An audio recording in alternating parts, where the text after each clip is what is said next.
Hey everyone, how we doing out there today? This is the Flip Flop Investor Show, and I am your host, Todd Bayer, the Flip Flop Investor himself. Every week I like to get together and talk about real estate investing here in the Inland Empire. I like to get together with a local investor and talk to them about what they do in the real estate industry. And we got a repeat guest on today, somebody we've had on quite a bit lately, but you got a lot to say lately. So, we're going to welcome back Thomas Chappell. How you doing today, Thomas? Hey, how you guys doing? I'm doing fine. Thank you for having me here. Yeah, man, good to have you. And it's actually kind of a continuation from the last time we had you on. But, for the good folks listening right now that weren't here and managed to not check out the podcast of the last time we had you on, let's update everybody. They didn't check it out. They should have already checked it out. They should have. I'd be highly surprised to find out if somebody didn't check out the podcast of the last time you were on. But there's a chance that somebody just found KCAA today, and for that person, we need to give them a little bit of slack, and maybe we should tell them who you are and what you do. First of all, that means they need to come and see us in person. That's the first thing. Absolutely, they got to come see us in person. But secondly, I'm Thomas Chappell. I am part of Visionary Partners, LLC, part of Black Inland Empire Real Estate Investment Club, as well as part of the Rehab Loan Group industry. Rehab Loan Group industry, nice. Yes. Not just a little company; it's a full-on industry. It's an industry. So let's go in order then. Visionary Partners. What does Visionary Partners do? Visionary Partners is my company. I started it about 4 years ago, I believe. Okay. And it's basically what I was doing was fix flips, wholesaling, also teaching people how to restore their credit, things of that nature. So that's the visionary side of the business. Okay, got it. Right. And then next up, you mentioned the Black Inland Empire Real Estate Investment Club. Yes, it's a real estate investment club that is the sister club to the Inland Empire Real Estate Investment Club that you guys brought to my attention and allowed me to host it and made it become very, very successful. It'll be a year in October that the club's been around. It's crazy how fast time flies. Exactly, with 1,350, almost 1,400 members. Yep. Yeah. It's gotten pretty big, and every month you guys do your big monthly meeting at the Mission Inn, right? Correct, yes. Is that third Wednesday of the month? Third Wednesday of the month. We started off in October of last year. We had a gentleman named Mark Hayes that spoke, and then we had Charlie Hustle Ortiz that spoke in November. We didn't have a club in December because we combined our clubs together. And then kicking off in January 2019, it was Stephen McKee.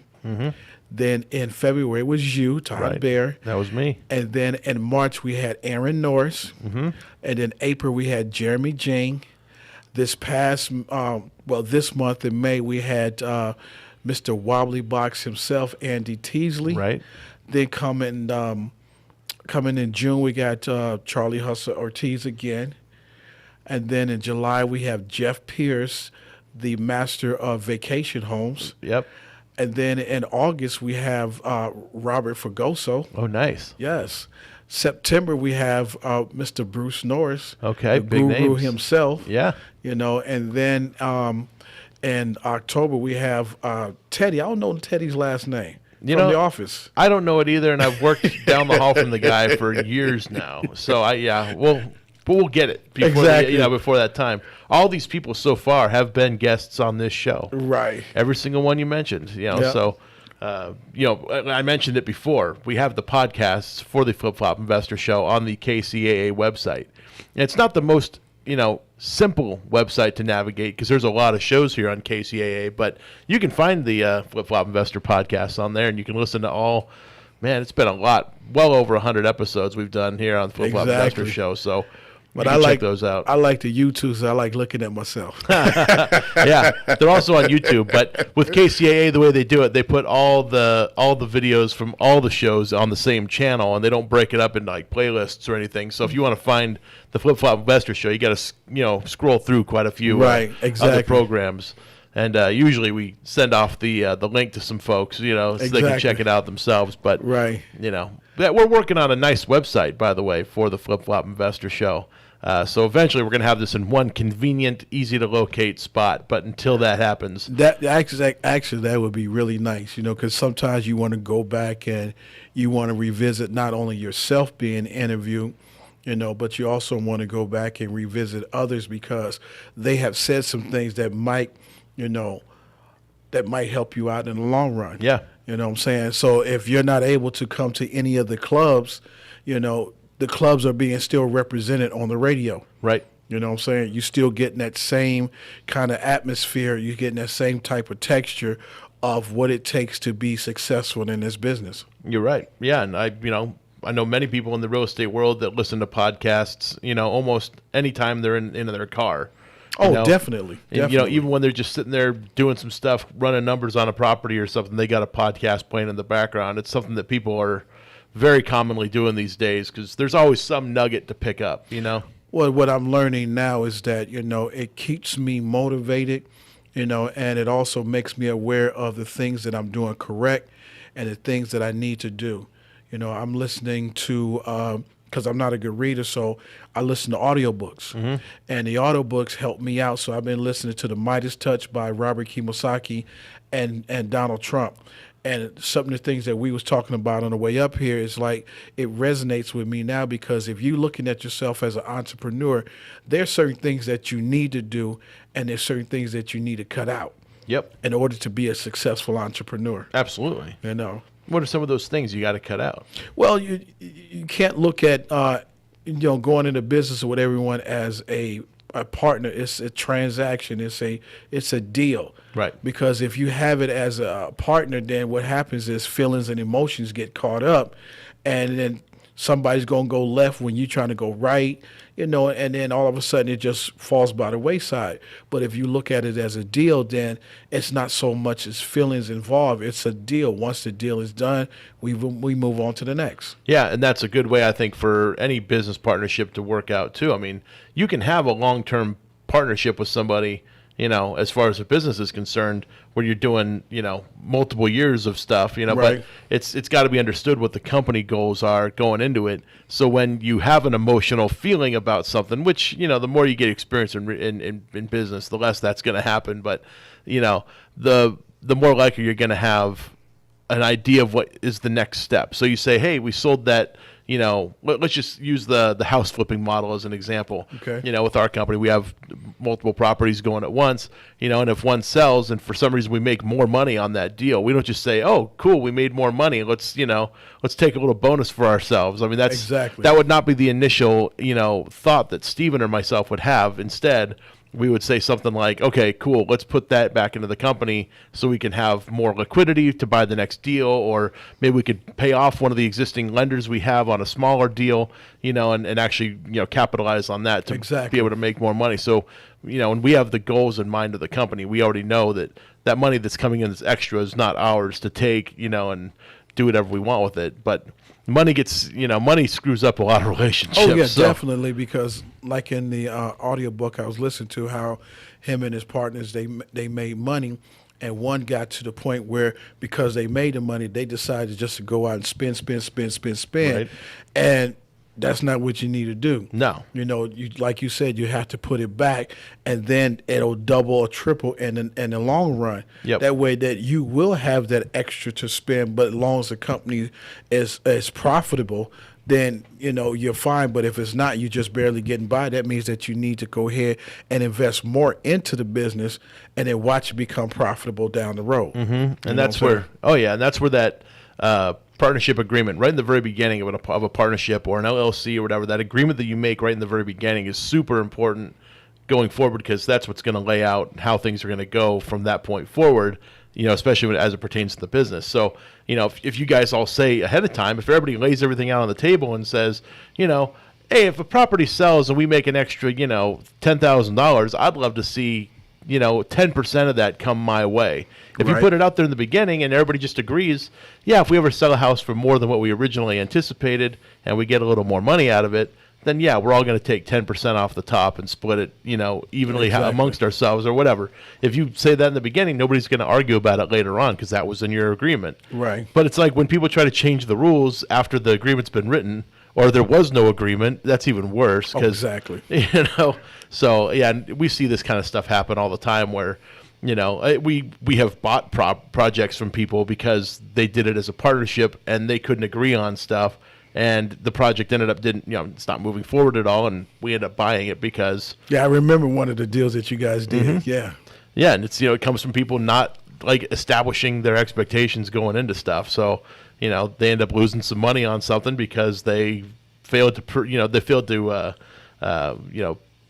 What is that? A failure prepares, a plan to failure, a failure to plan, whatever. Right. Yeah. Well, see, you got a difference. Being a businessman and an entrepreneur is totally two different things. Right. A businessman is a person that sits behind a desk and delegates what's going on. Our entrepreneurs out there creating deals all the time. Absolutely. So if you have that mentality going in with a partner, and one has a business sense and an entrepreneur sense, they're not going to be equally yoked. So in other words, somebody's going to be more dominant, and then that's when the emotions and what's names come into play. And it's like, well, now you want to change the rules in the middle of the game because one want to go left, one wants to go right instead of going straight. Yeah. Yeah, and I mean it makes total sense because you see it with the people, and whenever they're whenever these deals go south. I mean, it happens all the time, and it's not just in business; it's also in family relationships too. I mean, it's not always a partner business-wise. Sometimes we see this happening between a husband and a wife, where they can't seem to agree on it and what the goals of that deal were, and that deal might have been their home that they were living in. Maybe they went in, they got married, they did all this great stuff. Now they're splitting up, because of irreconcilable differences, right? And now you got all these assets that they don't know what to do with because they didn't make a plan in the beginning of what these things were going to do. Exactly. So it's tough, but we got a little off track, but it's cool. It's good that we were talking about the podcast thing. I think we were talking about the Black Inland Empire Real Estate Investment Club for a minute. Yes. We started talking about podcasts because this is like it's the club you get every week, whether you go to the club or not. So exactly. I like that. Yeah. But the black one, and I feel like I always got to make it a point, and I feel like you do too. Whenever you're talking to people about it, just because it says black doesn't mean you have to be black to go. Exactly. The thing of it is that the club, and the reason why it's called black is because I'm a black guy who's hosting the club. Yep. And it seems like every time I do that, it's like to break the ice, everybody laughs, but it's open to the masses, but it's more geared to minorities to give them a platform to be able to showcase their talent because all your investment clubs throughout Southern California are all white. And there's nothing wrong with that. But the thing of it is that sometimes when you have minorities come to these clubs, they don't feel like they have the right criteria. They don't feel like they belong. They feel like no one is going to do deals with them. They don't really understand. So therefore, since they feel that way, sometimes they just don't come back. Mm-hmm. And just like at you guys' club, okay, well, you guys are called the flip-flop investors. A lot of people don't take you guys seriously because they see you in flip-flop shorts and T-shirts. Yeah. And the way that we were taught to do business, we had to be dressed up. Guys, suit and ties and whatnot, and women and they power suits and whatnot. So we automatically check out because, okay, these guys in flip-flop shorts and T-shirts, they don't know what the hell they talking about. Yeah, but it's funny because you just brought it up. You said, there's a difference between a businessman and an entrepreneur. Exactly. And, I don't sit there and claim to be a businessman at all. I'm an entrepreneur. We're out there making deals. Right. You said I'm not sitting behind a desk and delegating. So, therefore, they miss out on what they're supposed to get because they're looking at the outer exterior instead of the inner, and the inner is going to give you everything you need because all you're doing is coming back into understanding that the things that came to you were correct. All you need somebody to do is give you affirmation and help point you in the right direction, letting you know that you're on track. Yeah. But the biggest thing is to let you know you're not by yourself. And it's kind of hard because now we got clubs out there that's doing boot camps, just taking people's money and not giving them anything, selling tapes, videos, and books. And people don't have time to sit back and try to dissect what all those things are talking about, especially if they got responsibilities like a regular full-time job, right? Have a family, husband and wife, got to take care of kids, cook dinner, do homework, and things of that nature. It doesn't matter if it's a man or a woman, but you got to understand those things got to be done throughout the course of the night. So by the time you get home and get all that stuff done, you extremely tired because now you got to get ready and prepare yourself to go to work again. Yep. So it's hard for somebody to try to do that, especially like going back to school. You know, you got to start cramming late at night, staying up, and you ask yourself, is it worth it? Well, if you press on and continue, in the long run, it will be worth it.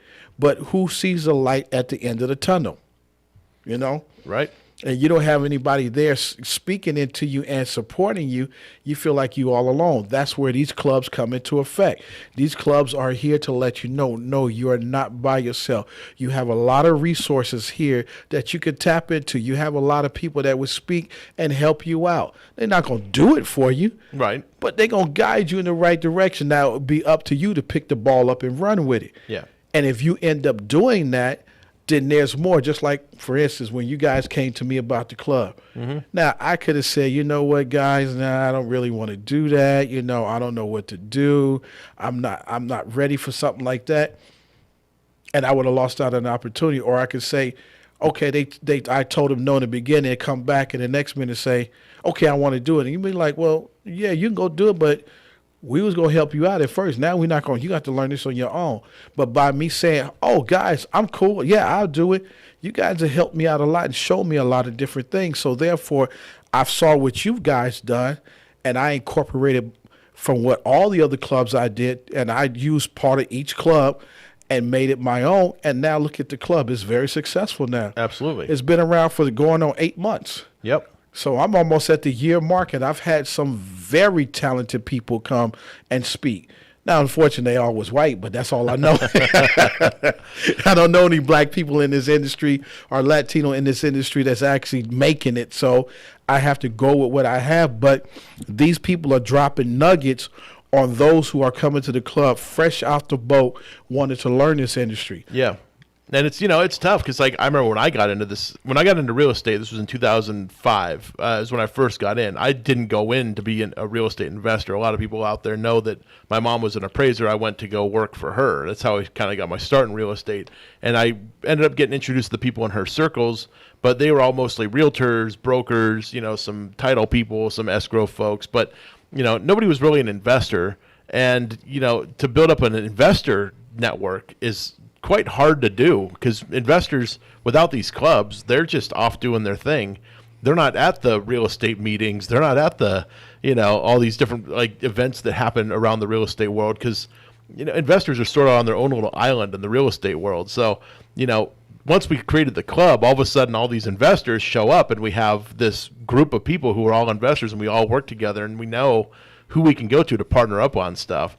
We know who we can go to if we're looking for a specific type of deal, or if I have a question, we can say, hey, I know you did that deal over in Hemet. Like what happened with that thing? Exactly. Like who's your attorney? Like all these different questions that we've asked these people, and that's really what it is. It's just a resource for us. Exactly. A lot of people kind of come to the meetup initially because some of the other groups, like if you go to like Orange County, LA County, what they'll typically do, the typical like structure of the meeting is, they start the meeting off real basic introduction, who we are, what we do, yada, yada. And then they move on to like a speaker. They have a speaker that makes a presentation. And the presentation, Stephen and I always found to be just a way for that person to sell their, their company or their product, whatever it is they do. And yeah, there was usually a little educational element to it, but it was mostly just a way of saying like, hey, look, this is all the stuff I do and you should call me and, give me your business for that sort of thing, and it was for, a variety of different topics. And it's not that these people are bad people, because I've learned a ton of stuff from some of these people, but we chose to go a different route with our club. We chose to do an interview. And we chose to do this radio show, where we bring on local investors because that's where you get the real nuggets is from the investors themselves. Right, exactly. Like you can learn a lot from somebody that does, self-directed IRAs and insurance and property management. And you can learn a lot from these people because they've obviously worked in those industries. But, those are people you typically would hire, not try to replace. Exactly. I'm not gonna be my own property manager. I've tried that. I was terrible at it. I wouldn't say I was terrible at it. I was I was unfamiliar with how difficult it was going to be. Right, especially when you feel like you're out of your element. You feel like a fish out of water. When I got started, I didn't know what to do, or who to trust. That was my biggest key, who to trust, because when you're doing this, everything is like it used to be back in the old days where it was word of mouth or handshake. Yeah. There was no contracts. So when you're doing this kind of stuff, there's no contracts. Right. It's all word of mouth and handshake. So the question is, who do you trust? Well, the thing of it is that you have to let some of your old ways go and just believe and do your due diligence when you start working with people, figuring out who they are. And as you give a bit of yourself and they give a bit of themselves, now you got a relationship that can surpass anything else. Just like when I came to you guys, I started off and I didn't know who to trust. My first introduction to real estate was fortune builders. I said, okay, well, I'm going to go check them out. I went to their supposedly 2-hour free workshop, was only a half hour, but they gave me all the rest of that time to register because they figured a bunch of people was going to come and register. Of course. So I paid the little $197 to go to their 3-day. Which isn't bad. And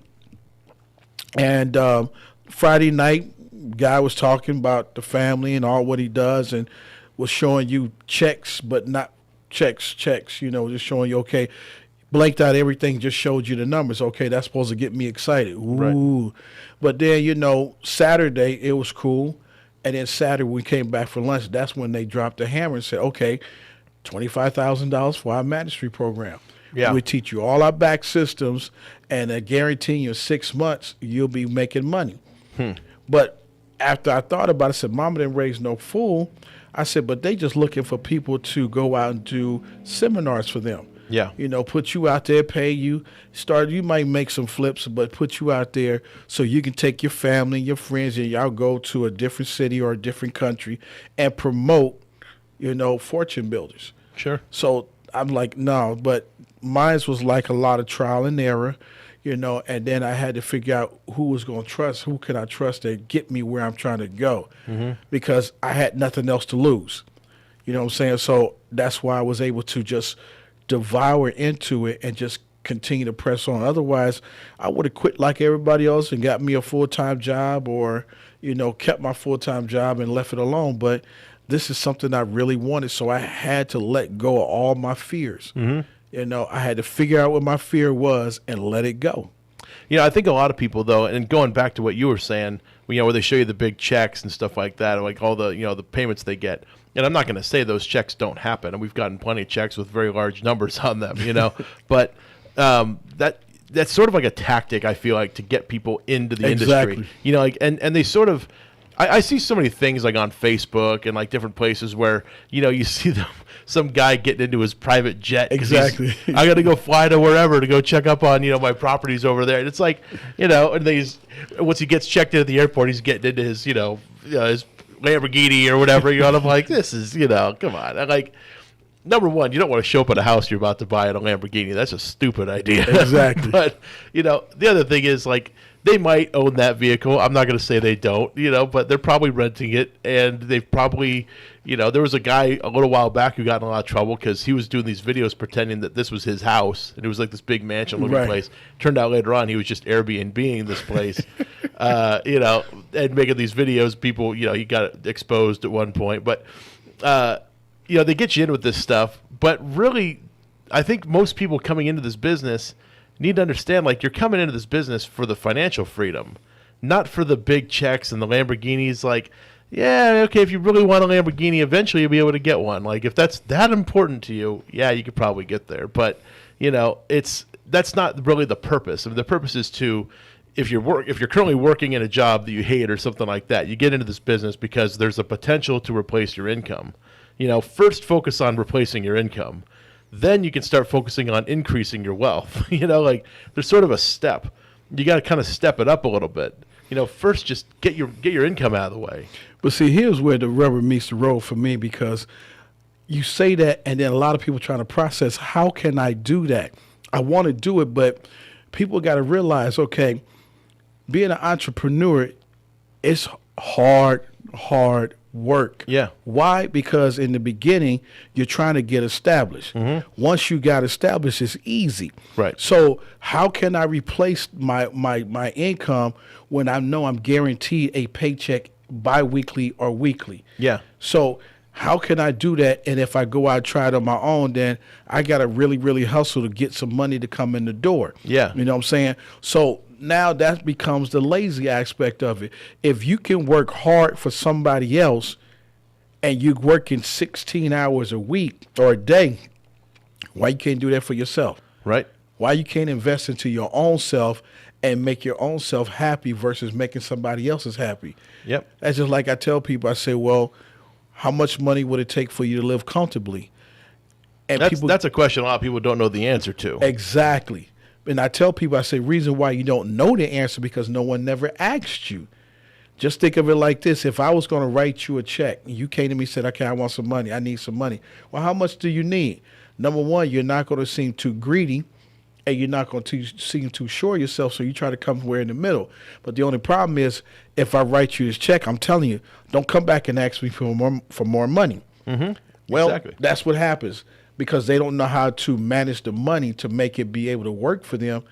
They sit there and blow it on other things instead of blowing on what they needed to blow on. Or reinvesting in their own thing. Exactly. Yeah, exactly. So the thing of it is, when I talk about how much money it would take for me to live comfortably, I'm not talking about having my bills met, all my needs met. I'm meaning that I can be in the car driving. Boop, one day I decide I want to go to Hawaii. Mm-hmm. Okay. So I call up the airline, make my reservation. I do not go home to pack a bag. I drive myself straight to the airport with what I have on.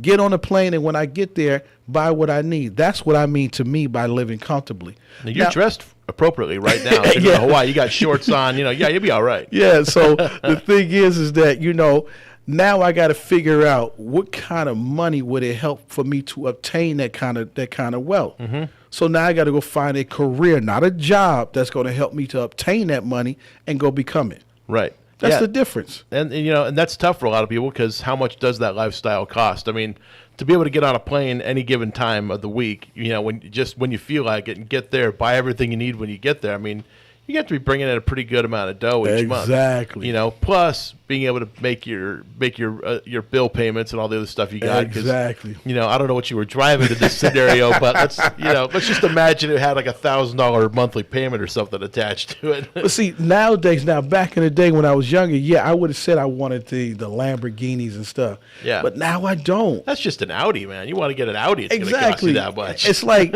really, I don't need all that fancy stuff to be successful. Yeah. And we get caught up because, you got the celebrities and whatnot that make it look glamorous. I want that lifestyle. But the one thing I heard Steve Harvey say is that you don't really want this. You think you want this, but if you had what I had right now, you would be ready to give it away because there's so much coming at you at one time just for money, money, money, money, money. Oh, yeah. And it's heartbreaking because they come to me with all these different ideals and none of them have been thought out. Yeah.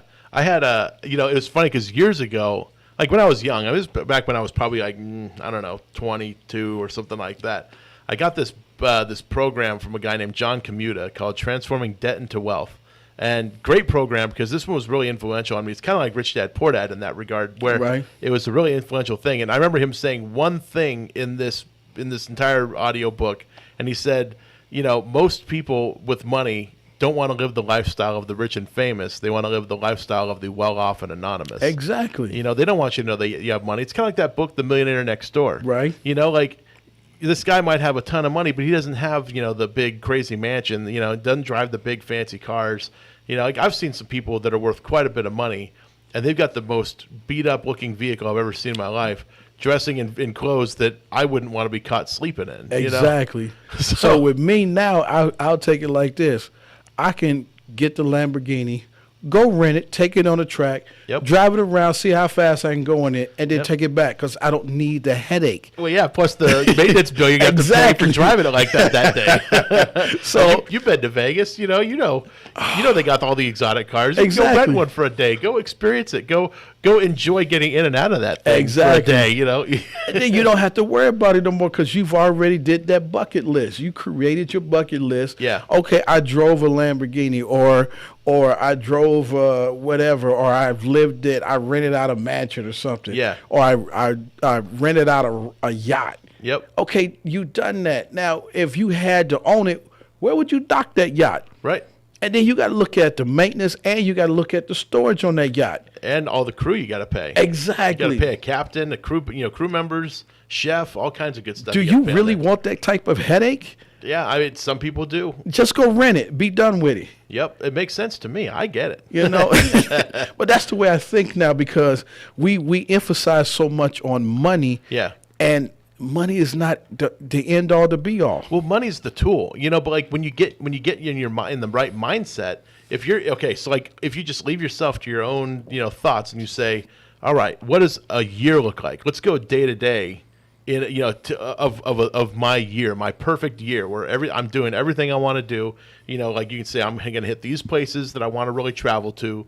I'm going to do these things. I'm going to give this much money to my family or to my church or whoever. You're going to, right. if you work out your perfect year, then you can work it backwards from there. But I think a lot of people go into life without a plan.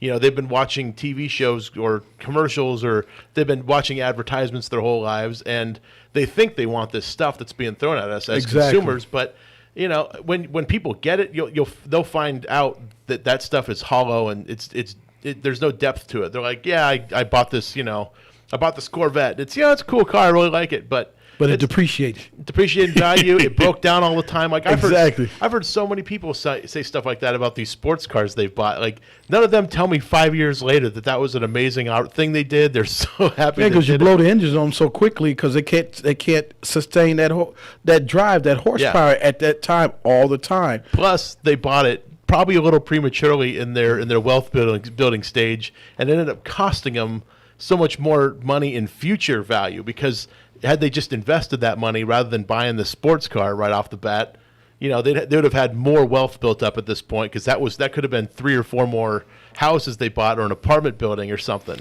Well, speaking of investing, some people don't understand what that means. Mm-hmm. Okay, a lot of us that do work a 9 to 5 or 8 to 5, whatever you want to call it, we do get 401ks. Yeah. Okay, so we have the 401k. And then we end up leaving the company by whatever means. That 401k is still sitting out there. Right. So since that 401k is still sitting dormant and it's not gaining any interest anymore, why don't you just take the money out of the 401k and turn around and invest it into a mom and pop business instead of putting it into a CD, mutual fund, annuity, stock markets, and gain 0.5%. Yep. Where you can probably lose. Or you can probably get 10-15% on the return. Mm-hmm. Don't that sound a little bit better? A little bit. But a lot of people don't understand how that works, and they're afraid of taking the risk. Well, you're taking a bigger risk with 0.5% versus 10 to 15%. Yeah, and I know early on I used to hear people say, that's not even keeping up with inflation. And a lot of people don't understand what inflation is. It's, there's an educational element to investing, and the more you kind of dig into it, the more you learn. And if you've got some money to invest, you've already got a leg up on, so many people out there that are trying to do stuff. Like having money in the real estate world can really accelerate your ability to grow. But if you're trying to do it from nothing, it's not that it's impossible. Just add another year or two to the process. It's going to take a little time to get some money together.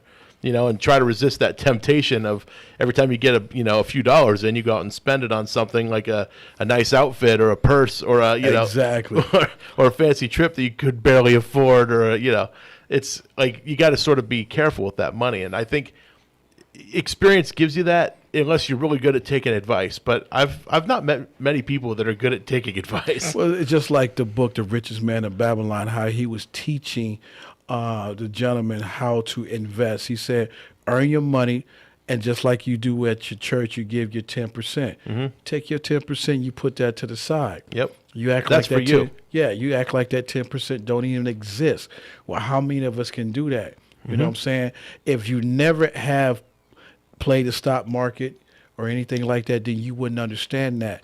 But if you have, then once you put money to a side and put it into the stock market, you'll penalize yourself if you try to take it out early. Otherwise, you have to wait till it matures. Mm-hmm. Now, the principal might take in that stake, if you put in the stock, 20, 30, 40 years for you to gain something from the interest to the principal. Well, you can do it faster if you invest it into a mom and pop business like what I did with you guys in Back Porch Homes. Mm-hmm. I took money and I invested into it. Yep. You know what I'm saying? So that money don't exist to me anymore. I don't even care for that money because it doesn't exist to me. Yeah. So I have to build on top of that without even concerning that money because that money doesn't belong to me anymore. Now, I understand that because I've played the market before. Right. So, that's a loss to me, but it's actually a gain in future tense. Present value, like you said. Exactly, yeah. Present value versus future value. Exactly. So now you're looking at it, okay, in the future, whether I get a chance to see it or not, at least my lineage will get it. Yeah. You see what I'm saying? Yeah. And that's important to you. Exactly. So that's the whole key of it. You have money. You don't necessarily have to just look at real estate. You have money that you can invest instead of leaving it in the mutual CDs and stuff like that. Right. And make twice or three times the amount in a shorter period of time than what they're telling you in stocks and stuff. Sure. Yeah, exactly. And and really, what is the stock market? The stock market in the beginning was, here's companies that are out there trying to do stuff, do things, and they need money to be able to do this stuff. Let's use Ford Motor Company as an example. Ford was a publicly traded company, has been so for a very long time.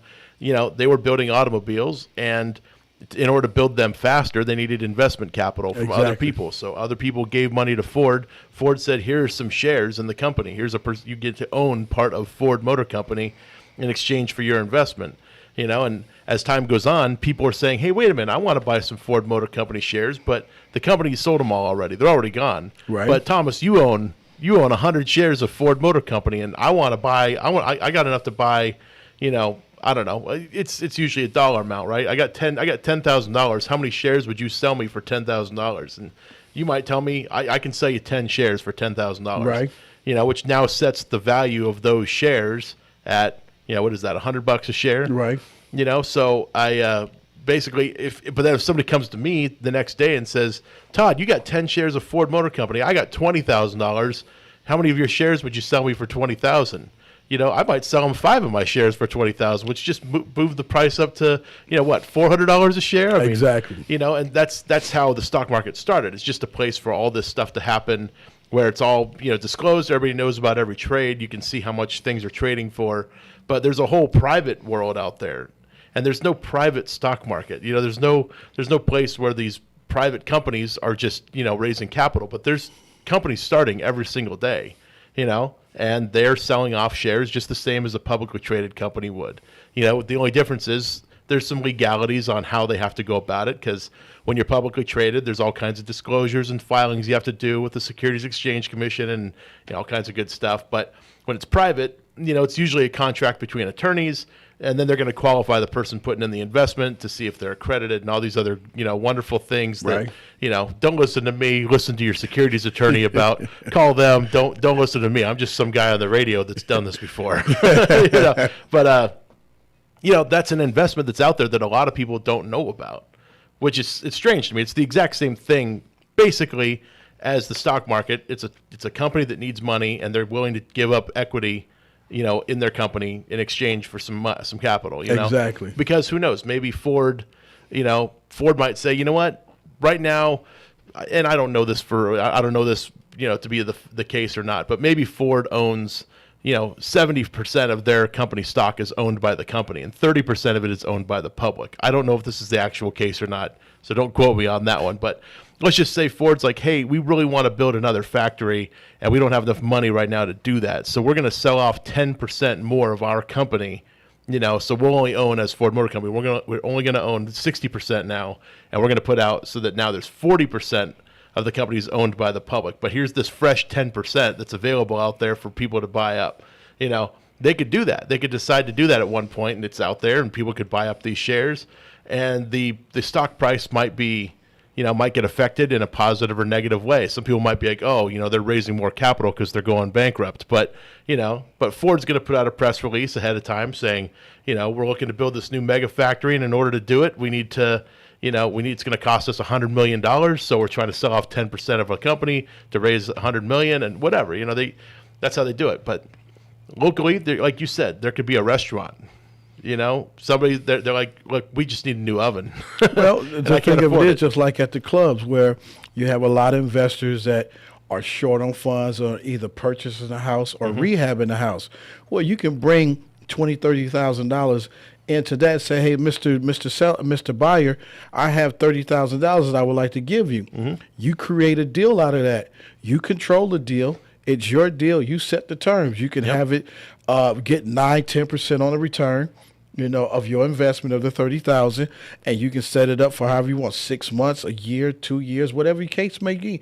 And you can also wait and get it all at once, and when it matures, or you can turn around and get interest payments every month. It's the same thing. There's no difference. Exactly. Yeah, and you, like you said, you set the terms. So, let's just say you were trying to put together a deal and you needed that $30,000. Right. I have the $30,000 sitting around for you, and I'm like, hey, Thomas, I'll give you the $30,000. This hard money lender, rehab loan group, I guess, they'll come in and do the other. Exactly. They're gonna do the loan on the majority of it, because that's how hard money lenders do it. They usually put in the majority of it, and then either yourself or a partner puts in the rest of the money that's going to be needed to do the deal. So I come in with the extra $30,000. I say, okay, Thomas, I'm going to put in the extra 30, but there wouldn't have been a deal without me. So I want 50% of the profit. Exactly. And you're going to say, you know what, that's fair, because I'm not putting any money of my own, so I'm not taking any of the actual financial risk in this deal, but I'm going to manage the thing, and I found the deal, so I think it's only fair that I get half the profit. So exactly. That's a good deal. But I might try to skew it in my direction. I might say, Thomas, you know what, I'm putting in all the money, and all you're doing is finding the deal and going to manage the thing. I think that's worth. I get 70% of the profit, and you get 30%, and you can always tell me no. Exactly. So there's a balance there. Yeah. So you have to look at it that it doesn't have to be just one way as far as making money. There's multiple ways to make money. It's just how you structure the deal to make it happen. That's basically the bottom line, and that's what I've been learning, just hands-on, and also listening to the audiobooks. Yeah. Yeah, and those books are great. I've gotten so much stuff from different audiobooks out there, and pretty much any book you can get on Amazon, you can get them through was it Audible now? Yes. So you can listen to those books, and Audible's got a decent app. You can click on the pause button, and you can resume, you can fast forward, rewind, exactly. Go back to the previous chapter. There's it's a cool app. Before, I remember these things, you would have like a CD, and sometimes the CDs were broken up into 10 tracks, and it's an hour long. Yeah, you had all these different ones. You had to get 7 different CDs, 8. You ain't want to sit there and keep listening to different CDs all day long. When you can listen to it at one time. Even before that, it was tapes. Those were even worse. Man. Oh yeah. What did he just say? You'd have to rewind. But I don't know. I think, my personal opinion, it was easier to rewind a tape than it was to rewind a CD. See, that was your era. Now, my era was 8 tracks. 8 tracks and records, right? See, 8 tracks was hard because you couldn't just go backwards. You got to keep going forward, and then you had to wait to the whole, because it was only 4 tracks.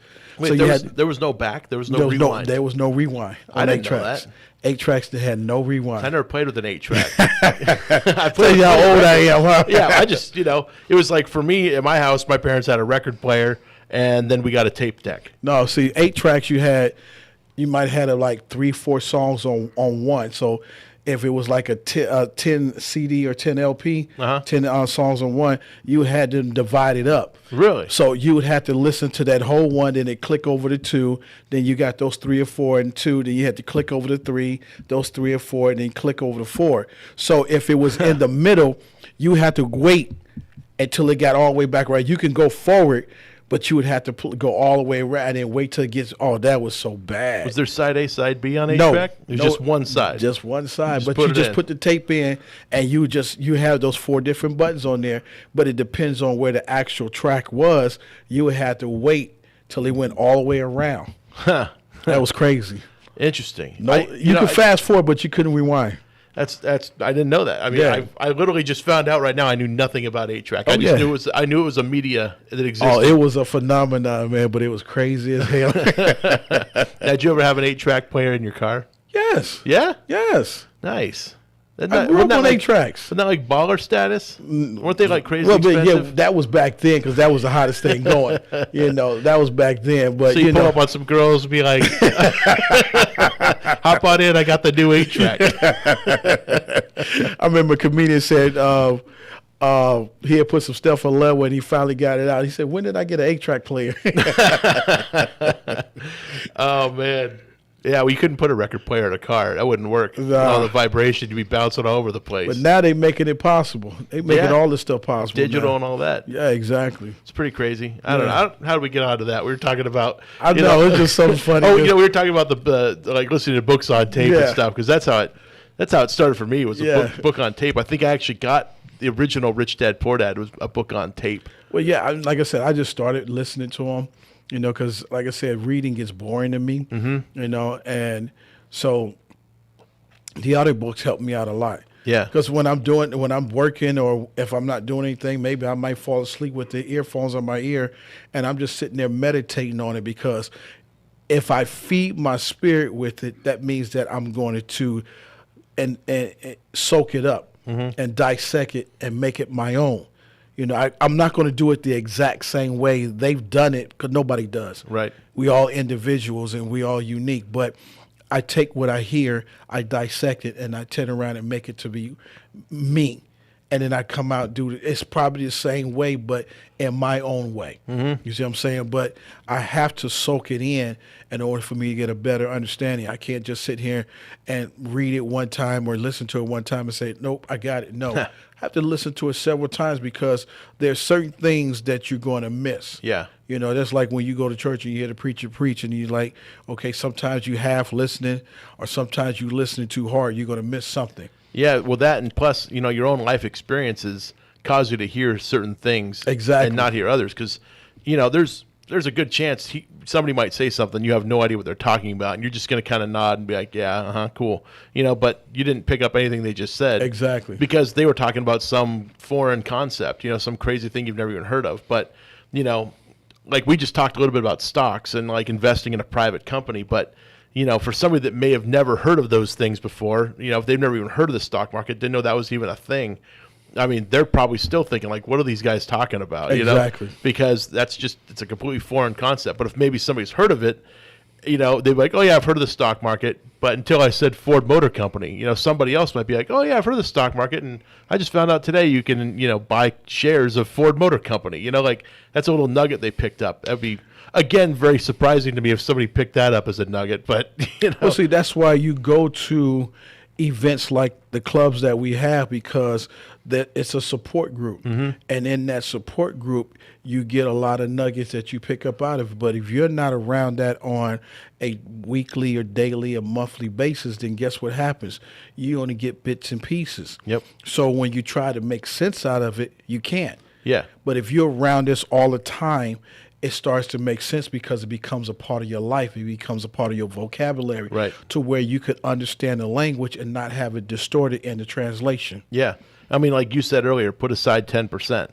Like you could say that to somebody every single day for the rest of their life, but they may never get it until they hear the why. Why do you put away 10%? Exactly. 10% of what, Thomas? Like, what are you even talking about, Yeah, if I'm telling you, what am I putting 10% away for? Yeah, and where do you put it? Like exactly. Like the thing is, people's minds, they start learning these things, and it starts absorbing once they get the concept behind it. And the only way to get that stuff is just through exposure. It's like learning a new language. They say the best way is immersion. Exactly. Just get in. Like if you go move to China, you're going to learn Chinese much faster than you would taking it on audio tapes. Exactly, because you don't have no choice. If you're going to want to communicate, yes, you're going to have to learn it. Right. Otherwise, you get taken advantage of. Yeah. And then you don't know if they're talking about you, because it's funny when you around somebody and they speak in a different language, and you just and they doing all this laughing, like, what the hell are they laughing for? That's the narcissist in you right exactly. there. You just assume they're talking about you, aren't you? Exactly. Oh, they got to be talking about me. Oh, man, what they saying about me? If they're pointing and laughing, do you think they're talking about you? Exactly. Something's wrong with your ego right there. It is. We got to fix that one. And I got a good ego, boy. Yeah. Oh, man, I wouldn't assume if people were laughing in another language, they were talking about me, I guess. Well, I used to do that. Yes, I did. I was like, okay, what the heck they talking about? Okay. Maybe I got toilet paper stuck to the bottom exactly. of my shoe. Let me know so I can get on the laugh myself, Right. Yeah, I don't know. People had a problem saying stuff like that. I remember I was at my son's baseball game, and this is completely off track. I don't know. I just popped into my head, but I was at my son's baseball game, and the umpire's fly was down. It's not like I was looking. I just happened to notice as he turned my direction, But we're in front of all the parents, and he's out there as the umpire. You don't want to embarrass him, so you kind of go up to him real quiet, hey, Blue, come here real quick. Hey man, your fly's down. He's kind of discreetly behind the backstop, exactly. Oops, but having trouble with that. I got to get that thing fixed. It's it's just the nice thing to do is to tell somebody where there's something going on that they would like to be aware of. Exactly. I don't know. We don't have much time. Okay. I actually, this flew by for me. So we were going to talk about that because you were talking about in the beginning who you are and what you do, and you said, Visionary Partners. And you said Black and Enterprise Real Estate Investment Club, and then you said Rehab Loan Group. We were going to talk about Rehab Loan Group, but I guess we're a little short on time. So maybe if you could, in a nutshell, how does anybody get a hold of you, and what is Rehab Loan Group? Rehab Loan Group is a hard money lender that lends to new construction, new development, apartment complexes, long short-term rentals, and fix and flips. Basically, for those who are looking for funding to help them, whether they don't have or do have some money to be able to finish a project. So the best way to get in contact with me is Thomas Chappell at rehabloangroup.com. That's THOMAS at REHABLOANGROUP.com or Thomas Chappell 33 at yahoo.com. That's THOMASCHAPPELL 33 at yahoo.com or at 404-844-1828. Once again, that's area code 404-844-1828. All right. They can get a hold of you there. Exactly. Thomas at Rehab Loan Group. And I will help you out and give you everything you need, and I will walk with you, take all the time that I need. I have no problem.